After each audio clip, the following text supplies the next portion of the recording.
Hi, നമസ്കാരം.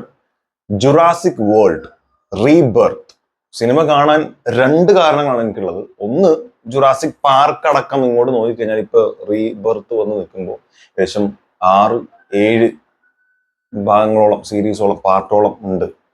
അപ്പൊ അതൊക്കെ ഉണ്ടാക്കി വെച്ചിട്ടുള്ള ഒരു വലിയ ഇമ്പാക്ട് ഉണ്ടല്ലോ ഈ ജുറാസിക് പാർക്കിലുള്ള ഡൈനോസേഴ്സും പല തരത്തിലുള്ള കഥാപാത്രങ്ങളും ഉണ്ട് അതില്.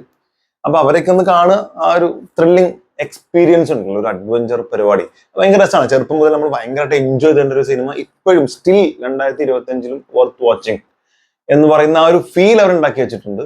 അതൊന്നാമത്തെ. രണ്ട്, സ്കാർലറ്റ് ജൊഹാൻസൺ, പുള്ളിക്കാരിയുള്ളതാണ് എന്റെ ഫേവറേറ്റ് ആക്ട്രസ് ആണ്. അപ്പോൾ അതുകൊണ്ടാണ് ഈ സിനിമ കാണാൻ പോയിട്ടുള്ളത്.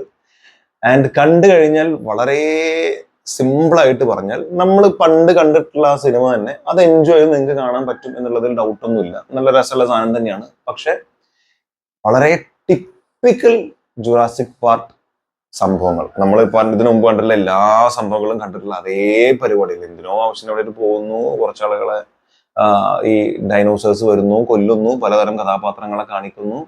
ഇവിടെ 3 ന്യൂ ക്യാരക്ടേഴ്സ് അവര് ഇൻട്രൊഡ്യൂസ് ചെയ്യുന്നുണ്ട്. 3 ടൈപ്പ് ഡൈനോസേഴ്സിനെ ഇവരെ ഇൻട്രൊഡ്യൂസ് ചെയ്യുന്നുണ്ട്. ഒന്ന് ഭയങ്കര ലോങ് ടൈലൊക്കെ ഉള്ള ഒരു സംഭവം, പച്ചിലെന്ന് ജീവിക്കുന്ന പാവൻ ഡൈനോസർ. പിന്നെ ഉള്ളത് മ്യൂട്ടേഷൻ സംഭവിച്ചിട്ടുള്ള നമ്മൾ കാണിക്കണം. പക്ഷെ ഇതിൽ മെയിൻ വില്ലനായിട്ട് കാണിക്കുന്ന സാധനമൊക്കെ കുറച്ച് അത് ഡൈനോസർ തന്നെയാണോ എന്ന് തോന്നുന്ന രീതിയിലുള്ള ഒരു എന്താ പറയാ, ഒരു ഏലിയൻ ലുക്കൊക്കെ കൊടുത്തിട്ടുള്ള ഒരു സാധനം. ഈ തല ഇങ്ങനെ മുട്ടടിച്ച പോലെ ഇങ്ങനെ റൗണ്ട് തലയൊക്കെ ആയിട്ട് പല്ല് മാത്രം കാണിച്ചിട്ട് കണ്ണൊക്കെ ഒരു ദിവസം വല്ല ഭീകരമായിട്ടുള്ള ഒരു ജന്തുവിനെ കാണിക്കുന്ന പോലെ ഒന്ന്. എനിക്കൊരു ഡൈനോസറിൽ നിന്നും മാറിയ പോലെ അത് കുറച്ചും കൂടി ഒന്ന് ചെറുതാക്കി കാണിക്കുകയാണെങ്കിൽ നന്നായിരുന്നു തോന്നി. അത് ഓവറാക്കി ചളമാക്കിയോ എന്നുള്ളൊരു ഡൗട്ട്, അത്രേ ഉള്ളൂ. പിന്നെ എല്ലാ ഡൈനോസേഴ്സിനെയും മ്യൂട്ടേഷൻ സംഭവിച്ചിട്ട് ഭയങ്കര വലിയ സംഭവമായിട്ട് കാണിച്ചിട്ടുണ്ട്. അങ്ങനത്തെ കുറച്ച് സംഭവങ്ങൾ കാണിച്ചു.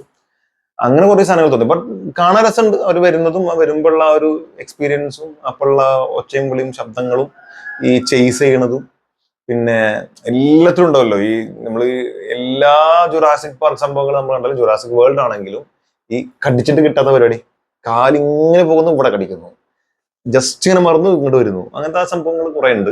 അതൊക്കെ ഇപ്പോഴും കാണുമ്പോഴും രസമുണ്ട് എന്നാണ് ഞാൻ പറയണത്. അപ്പൊ ആ ഒരു മൈൻഡിൽ നമ്മൾ കണ്ടിട്ടുള്ള ജുറാസിക് പാർക്ക് സാധനങ്ങൾ അല്ലെങ്കിൽ ജുറാസിക് വേൾഡിലൊക്കെ നമ്മൾ ഇതിനു മുമ്പും കണ്ടിട്ടുള്ള തരത്തിലുള്ള കുറച്ച് നായകന്മാരും കുറച്ച് ആളുകളും വരുന്നു. അതിൽ കുറച്ച് പേര് ചാവാനുള്ളതാണ്, കുറച്ച് പേര് രക്ഷപ്പെട്ട അവസാനം പോകാനുള്ളതാണ് ഈ പരിപാടി തന്നെ. അങ്ങനെ കുറെ സംഭവങ്ങൾ, അല്ലാതെ അതിൽ പ്രത്യേകിച്ച് വേറെ ഒന്നുമില്ല. പക്ഷെ വീണ്ടും പറഞ്ഞു, 3D നിങ്ങൾക്ക് കണ്ട് എൻജോയ് ചെയ്യാൻ പറ്റുന്ന ഒരു സാധനം തന്നെയാണ്. ഭയങ്കര മാരക സംഭവമാണെന്നൊക്കെ പറഞ്ഞ് അല്ലെങ്കിൽ പുതിയതായിട്ട് എന്തൊക്കെയോ ഉണ്ട് എന്നൊക്കെ പറഞ്ഞ് പോയി കഴിഞ്ഞാൽ നിരാശയായിരിക്കും നിങ്ങൾക്ക് കിട്ടുക. ബട്ട് വെറുതെ ഒരു ജുറാസിക് പാർക്ക് സാധനം എൻജോയ് ചെയ്ത് ഒരു ചായ കുടിച്ച് അല്ലെങ്കിൽ ഒരു ജ്യൂസൊക്കെ കഴിച്ച് എന്തെങ്കിലും കുറച്ചുകൊണ്ട് കാണാൻ പറ്റിയ ഒരു സാധനം. അതിനപ്പുറത്തേക്ക് പ്രത്യേകിച്ചൊന്നുമില്ല. പിന്നെ ലാസ്റ്റ് എൻഡില് എല്ലാം ഒന്ന് രസമാക്കാൻ വേണ്ടി ഒരു ഹാപ്പി എൻഡിങ് കൊടുക്കാൻ വേണ്ടിയുള്ള കുറച്ച് സാധനങ്ങളൊക്കെ ഉണ്ട്. അതിൽ ഒരുത്തനുണ്ടല്ലോ, അയാളുടെ പേരെന്താണ്, എന്തോ ഒരു അലി, അത് പുള്ളിക്കാരെന്ന് തോന്നുന്നു എനിക്ക്.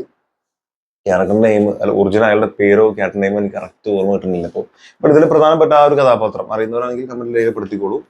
പുള്ളിക്കാരൻ ലാസ്റ്റ് എൻഡിൽ എങ്ങനെ രക്ഷപ്പെട്ട് വരുന്നുള്ളതിന് യാതൊരു ഐഡിയ ഇല്ല. ഇമാതിരി വലിയ വില്ലൻ ഡൈനോസറിന്റെ അടുത്തുനിന്ന്, അത് മെയിൻ ക്യാരക്ടറിന്റെ വില്ലന്റെ അടുത്തുനിന്ന് രക്ഷപ്പെട്ടുകൊണ്ട് പോരുകയാണ്. അത് ജസ്റ്റ് ഡയറക്ടർ അവസാനം അതായല്ലോ, പുള്ളി എന്നാലും ഇന്ന ആവശ്യത്തിന് വേണ്ടിയിട്ടാണല്ലോ ഇങ്ങനെ ത്യാഗം ചെയ്യാൻ വേണ്ടി ഇറങ്ങി തുണിച്ചിട്ടുള്ളത്. സോ പുള്ളിനെ അങ്ങ് രക്ഷപ്പെടുത്തിയേക്കാം എന്ന് പറഞ്ഞ് രക്ഷപ്പെടുത്തിയ പോലത്തെ ഒരു സാധനമൊക്കെ വന്നു. ക്ലൈമാക്സ് കുറച്ചുകൂടി നന്നാക്കാമായിരുന്നു. മെയിൻ വില്ലനായിട്ടുള്ള ആളെ ഇതിൽ കാണിച്ചിട്ടില്ല, അത് കാണിക്കാമായിരുന്നു എന്നുള്ള ചില എക്സ്പെക്ടേഷൻസ് ഒക്കെ ഉണ്ടായിരുന്നു. ഇവിടെ അതൊന്നും ഇല്ലാത്തതിന്റെ ചെറിയൊരു നിരാശ ഉണ്ടെങ്കിലും പടം കൊള്ളാം എന്നുള്ളത് മാത്രമേ പറയാനുള്ളൂ. ജസ്റ്റ് വാച്ച്, അതിനപ്പുറത്തേക്ക് പ്രത്യേകിച്ച് ഒന്നുമില്ല.